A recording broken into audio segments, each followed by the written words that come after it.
வணக்கம். பெண் அடிமையா? ஆணோ பெண்ணோ பிறப்பால் வேறு வளர்ப்பால் ஒன்று.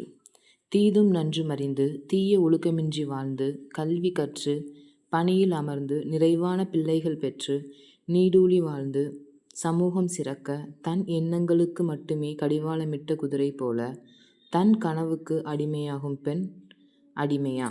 இப்படிக்கு சாரா கௌதம். நம்மளுக்கு வர்ற March first week women's day celebration start ஆகிடும். ஸோ அது பற்றி நினச்சிட்டு இருக்கும்போது தான் எனக்கு இந்த கவிதை தோணுச்சு. நம்மளில் பல வீடுகளில் ஆண் குழந்தையையோ பெண் குழந்தையையோ ஒரே மாதிரி தான் பாவிக்கிறாங்க. ஸோ ஆணோ பெண்ணோ பிறப்பால் வேறாக இருந்தாலும் வளர்க்கப்படுறது ஒரே விதம் தான். நல்லது கெட்டது ரெண்டுமே சொல்லித்தராங்க. தீய ஒழுக்கம் இல்லாமல் அந்த குழந்தைய ரொம்ப டிசிப்ளின்டு லைஃப்பில் வாழ வைக்கிறாங்க. 2 பேருக்குமே எஜுகேஷன் கொடுக்குறாங்க. ப்ரைவேட்டோ பப்ளிக்கோ 2 செக்டர்லேயுமே ஒர்க் பண்ணுறாங்க. ஸோ மேரேஜ் ஆகுது, குழந்தைங்க நல்லா பெற்றுட்டு நல்லா சிறப்பாக வாழ்ந்துட்டுருக்கும் போது சமூகம் சிறக்கணும் அப்படின்றதுக்காக சில பெண்கள் என்ஜிஓலையோ இல்லை சிவில் சர்வீஸ் எக்ஸாமோ இல்லை அவங்கவுங்க பணியிலேயே கூட சோஷியல் கான்ட்ரிபியூஷன் பண்ணிட்டு தான் இருக்கிறாங்க.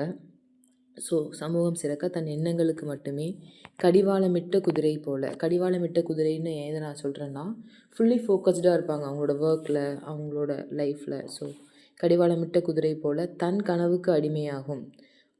இந்த மாதிரி ஒரு பெண்களை நான் இந்த சமூகத்தில் நிறைய பேர் பார்க்குறேன். ஸோ அந்த பெண்களை தான் நான் பெண் அடிமைன்னு குறிப்பிடுறேன். அவங்க எதற்கு அடிமையாக இருக்கிறாங்க அப்படின்னா, அவங்களோட கனவுக்கு. இந்த இடத்துல நான் கனவுன்னு எதை மீன் பண்ணுறேன் அப்படின்னா, அப்துல் கலாம் ஐயா சொன்னது போல் நம்மளை தூங்க விடாமல் வைக்கிது பார்த்திங்களா, அப்படிப்பட்ட ஒரு கனவு. Small dream is a crime அப்படின்னு சொல்லாமல் பிக் ட்ரீம் நம்ம வச்சுருக்குறோம்ல, அந்த பிக் ட்ரீமை தான் நான் கனவு அப்படின்னு சொல்கிறேன்.